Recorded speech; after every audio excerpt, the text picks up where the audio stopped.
All right, folks, as I mentioned, if you don't know where you're going, any road will take you there. What does that mean? You have to have a plan.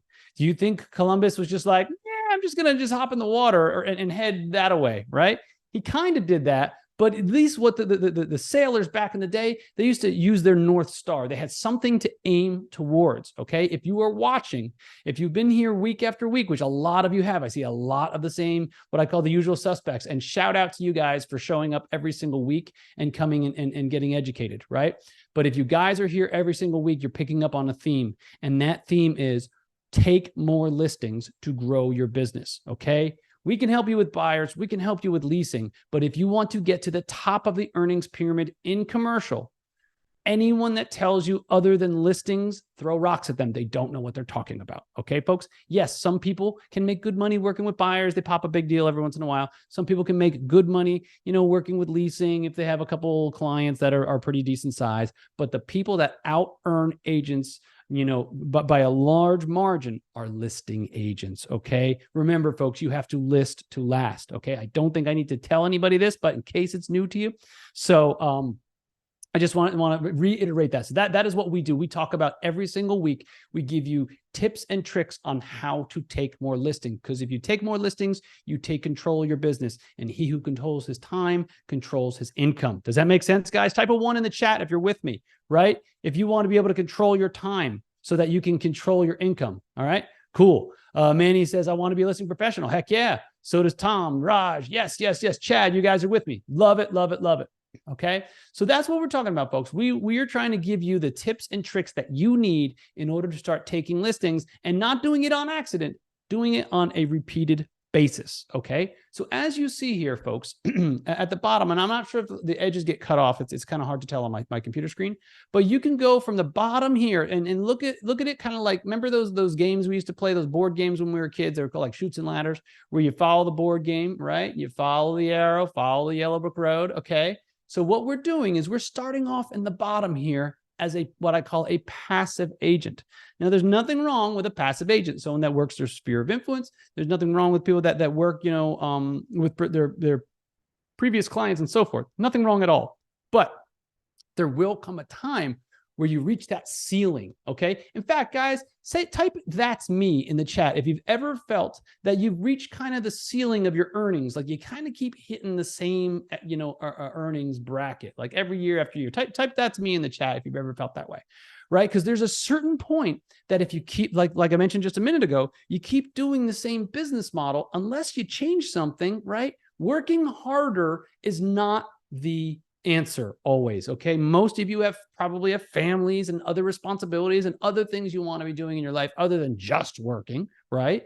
So if you guys want to work smarter and not harder, that means, we all have the same 24 hours, right? Elon Musk has the exact same, 24 hours as the guy who barely struggles to make $50,000 a year. The question is, how does he get so much more out of his day, right? How do some people get so much more out of their day? And what they're doing, folks, is they're doing the smartest use of their time, leveraged use of their time. If this makes sense, folks, all right? Type a 2 in the chat if that makes sense, okay?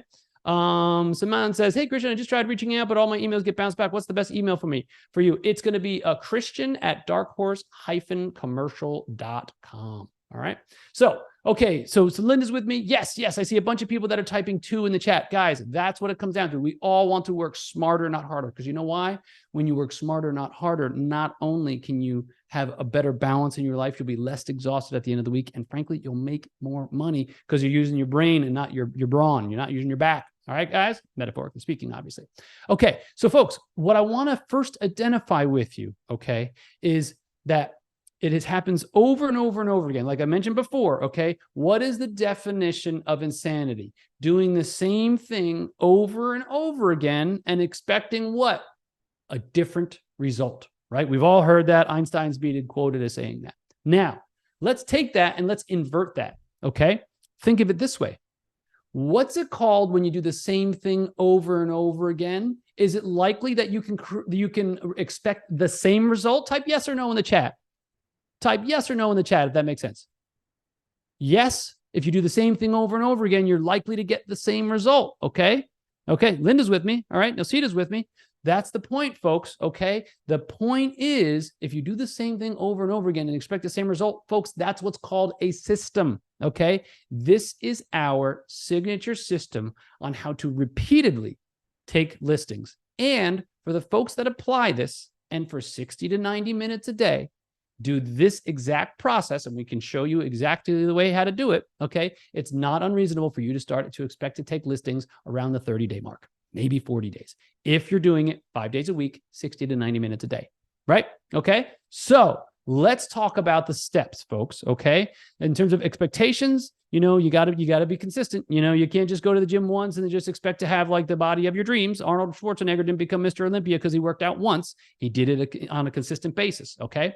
But let's talk about the 9 steps. The 9 steps are: identify, knowing who to go after; research, figuring out who owns a property; calling, getting someone on the phone and knowing what to say; prep, preparing for a meeting; valuation of properties; pitching, knowing what to say in a listing presentation; marketing, how to market properties; listing management. Once you get a property listed, what do you do if it doesn't sell? Do you know exactly what to do? Do you know how often you should be having conversations with the seller? Do you know how often you should be getting price reductions? And then finally, transaction management. Okay, folks, of all those things, okay, of all those 9 steps, what is the one thing that you think you would say that you are weakest at? Okay. There's no shame in this game, guys. We all have a weakness. Okay. Everybody has a bottleneck in this business.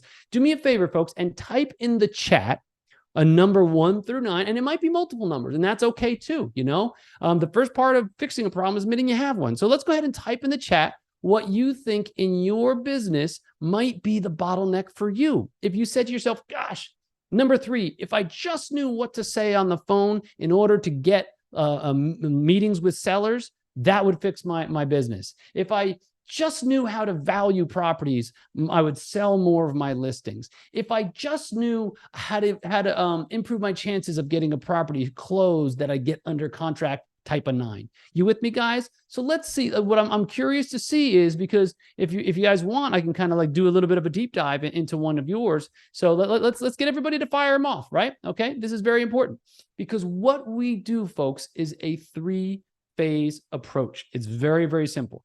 Number 1, you get ready. What does that mean? Okay, we ready, aim, acquire, just like ready, aim, fire. Okay, we don't ready, fire, aim. First, we identify who we're going after. So in the ready phase, this is when you prepare. What you'll notice over and over again is so many people are looking in the wrong place. What was that old song by was it Kenny Rogers, Looking for Love in All the Wrong Places, right? Same thing. You can't find fish in a mud puddle. They're just not found there, right? So you can spend all day putting your rod and reel into a mud puddle and you're never going to catch a fish. You first have to know where the fish are. So if you notice, each one of these 9 steps is what we call a mini transformation. You go from overlooking potential to actually realizing opportunity. That is the most important part, right? Because you can be, like I said, you could be looking in a mud puddle for fish. You're never going to find them. So it only goes when you start identifying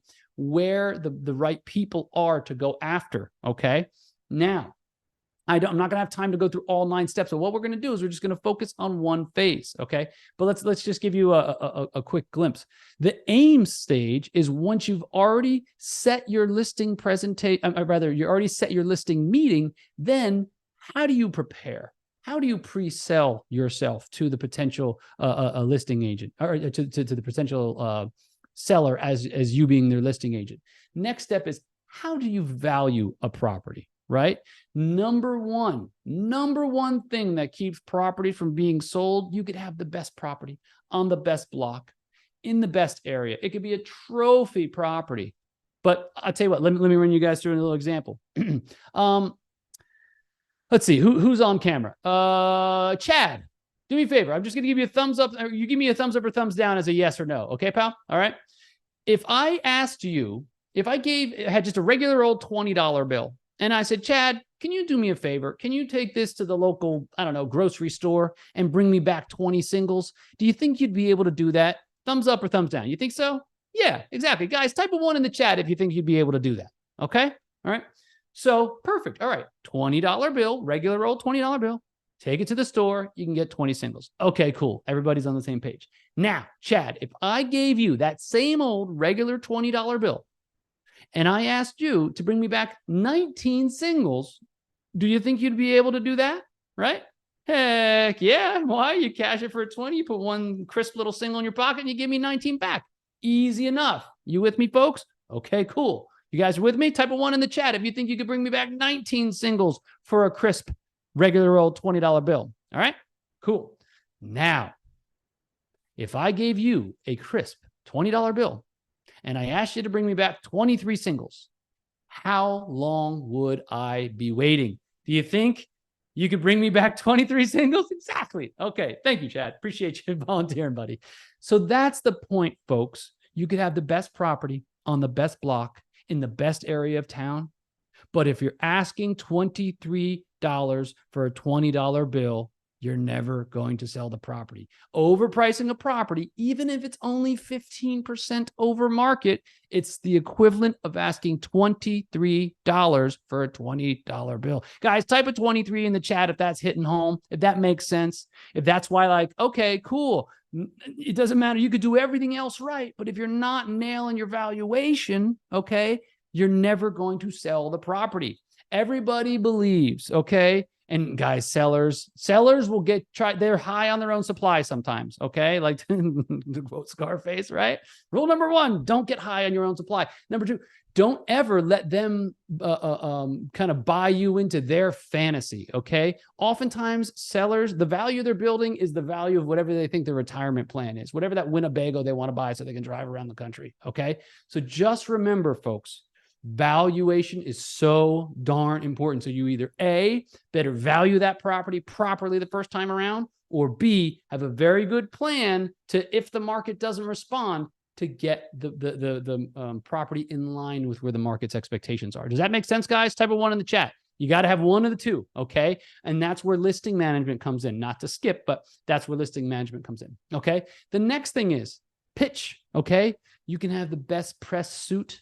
You can have like the best business card. You can have this fancy packet that you send to people. You can have the property priced properly. But folks, if you do not know how to articulate your unique selling proposition, why they should take you instead of some other agent who's going to increase the price on the property and just try to sell it for them, right? And you know, just give them the hopa. You know what that is, guys? I hope it sells. I don't know. We're going to we're going to roll the dice and see what happens, okay? Why are they going to go with you instead of the other agent? You better have a proper listing presentation. Commercial is very, very different than residential. You can't just fluff your way with a smile and because you know them from the PTA, okay? You had better be able to outshine the competition. That's number 6. In the acquire stage, okay, this is when, okay, cool. In ready, we got prepared. In aim, we got ready and we actually got the listing. Now in acquire, now it's time to take that listing to market and find ourselves a buyer. Okay, that's what the acquire is about, acquiring a buyer for your listing. Okay, so how do you market? Where does it go?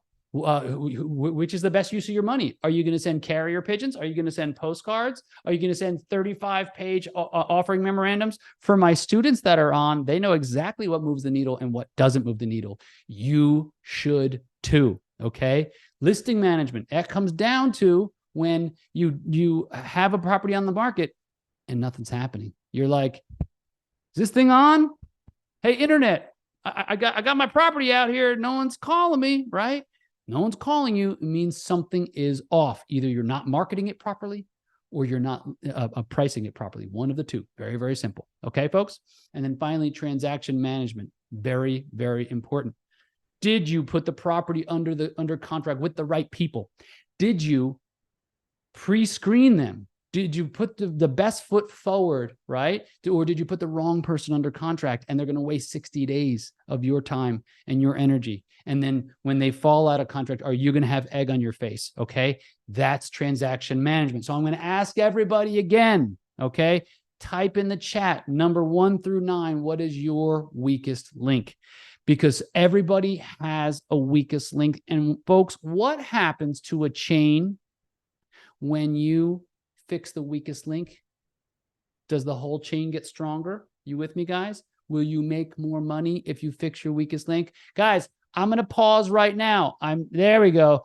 Everybody type in a number 1 through 9. If I have to call you out individually, I will. This is not a movie. You don't sit back, eat popcorn. This is interaction, right? Information, you're going to hear me say it 1,000 times, without implementation gets you nothing, okay? There is an excess of information out there. You can go on YouTube for the rest of your life for 24 hours a day and eye guzzle real estate information. It's only when you take and implement it. So, Chad gives me a 4. Deshaun gives me a 1. Raj gives me a 1.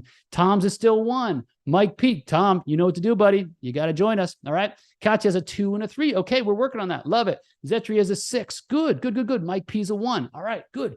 Folks, your first thing you need to do is you need to figure out what your problem is, and then you have to figure out a way of fixing the problem. It's only when you line up all 9 steps that you're able to have a repeatable process. Guys, show of hands, everybody right now. Okay, everybody, cameras on right this second. I don't care where you are. Cameras on. My camera's on. Yours should be too. Okay, hey, Manny.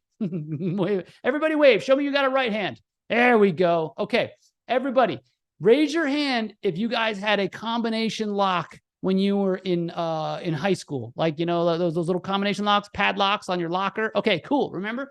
24 to the right, 16 to the left, 11 to the right, pops right open, right? Okay. What happens if you only missed one of the numbers? You got the first 2, but you missed the third. What happens? Is it open or stay closed? Type that in the chat, guys. Open or stay closed. What happens, folks? Tell me. Tell me. Yes, Linda, it stays closed. Yes, it stays closed. But you're only missing one of the numbers. It doesn't matter, okay? Let's go back to this 9-step combination, folks. What do you think happens if you're only missing one of these steps? What do you think happens to that chain? The chain breaks, folks, okay? So if you think you're just going to guess your way through it, okay, it's absolutely impossible. You might get a listing every once in a while. You might get it sold every once in a while, but you will not be able to repeat it on a consistent basis. Why? Because you don't have a system in place. Does that make sense, folks? Right? Type a 1 in the chat if that makes sense. I just want to make sure this is landing on everybody, right? It's literally no different than your high school locker lock. You could sit outside your locker all day long, and if you forget your combination, even just one number, folks, we have a 9-number combination here. We got to line up all the pieces in order for us to be able to have a repeatable system. Yes, you can get lucky. Yes, something can fall in your lap. Yes, you can be at the right place at the right time. Yes, that's great. But I'm not going to base a business model on hope. Hope is not how you base a business model. Does that make sense, guys? Y'all with me? Okay. So here's the thing, folks. We are helping people install this business model in their business. You guys know what an OS is? Do you know what the term OS stands for? Type it in the chat for you smarty pants that know what an OS is. It has to do with your computer. I'll make sure I'm speaking the right language to everybody. Ooh, I knew you'd know that, Katya. All right, exactly. Operating system. And tell me, folks, what is an operating system? Is it not a set of commands that you repeat over and over again, and that's what makes the engine work, right? All right, I'm totally butchering it because it's been like 25 years since I had MIS classes. But the point is, folks, an operating system in a business is something that you can do over and over again, something that you know what the inputs are and can make a pretty good determination what the outputs are. Remember, garbage in, garbage out. Unless you're putting the right things into place, you're not going to get the right output. You're not putting the right input, you're not going to get the right output. Okay, folks? But what we want to do for you is help you install an operating system in your business for 2024. If you don't have an operating system, guys, you're guessing. Straight up. You are guessing. Now, how many people want to guess and how many people want to know? Would you rather like have a recipe? Like if you tried to make like, you know, birthday cake and you're like, just like, I got some eggs here, I got some flour, I got some sugar. Or would you rather be like, oh, quarter cup of this, a teaspoon of vanilla extract, a stick of butter. You with me? Okay. That's what we're talking about, guys. Okay. So if you want to know, that's what we're doing. Here's the thing, guys. Straight up, this is our last live of the year. Okay. Next week's going to be Christmas. The week after that's going to be New Year's. And we're into 2024. Okay. If you guys want, if you want to get a head start, if you want to be behind the competition, you want to be part of the crowd, that's fine. Okay. But if you want to get an edge, if you want to be able to get out there and get an edge, type 1 in the chat, right? Because that's what we're talking about. That's why you guys are coming here. And that's why we're getting you ready, because you guys are the ones that are every single week are here. I see the same faces. I see the same people. Your guys are coming and you're putting in the time. Okay. But just showing up isn't enough. You have to come and implement. You have to be ready to come and put a plan into motion. If you guys want an operating system in your business in the new year, right? You have to do more than just show up. You have to show up and you have to implement. You learn, you implement, you learn, you implement. Does that make sense, guys? Because you can learn everything. If it's just theory, it's not going to help you. I hope you have a happy, safe holiday season with your family. Please, please, please arrive alive, right? So if you're driving, don't drink. If you're drinking, don't drive. Arrive alive in 2024. We look forward to seeing you the second week of January. It's going to be not Monday the 1st, but I guess that'll be the 8th, right? So happy holidays to all your families. Remember, spend some time with family. That's why we work so hard the rest of the year, is so we can spend this time. It's the most important time. If you have children, grandchildren, hug them, love them. This is the time of year to do that. Okay, guys? But let's hit the ground running. Let's get after it in 2024. For those of you that want a better life for yourselves and for your families, let's get you a plan in place. All right, folks. Thank you so much. Really appreciate you guys for being here every single week. And I'm looking forward to a 2024 with all you guys. Take care. Signing off. I'll catch you later.